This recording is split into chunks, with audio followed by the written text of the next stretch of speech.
Farmers and manufacturers are worried that they will be the first casualties in the trade war between the U.S. and China. Our Washington correspondent Jessica Smith today reports on how the latest round of tariffs could impact those industries.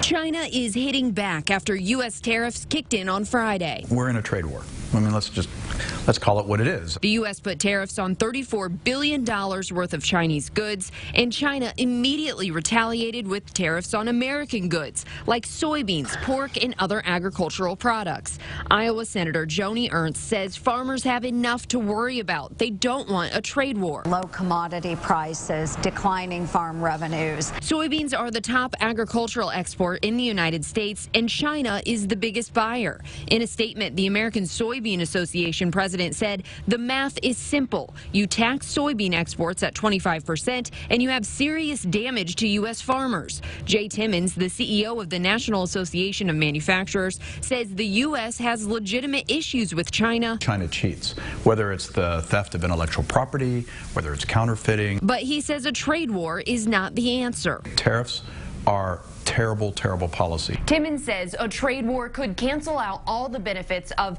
tax and regulatory reform. He says he hopes the administration has a plan to convince China to sign a free trade agreement. I think they have a big appetite because they want to service our market, and obviously they want more of the things that we produce. So far, neither side appears to be backing down. In Washington, I'm Jessica Smith.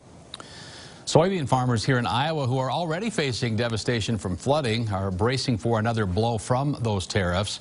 The Iowa Soybean Association saying that farmers could lose more than $600 million in profits. One member said that could have a real damaging impact on his business. We just hate to see that be used as a weapon in a trade war.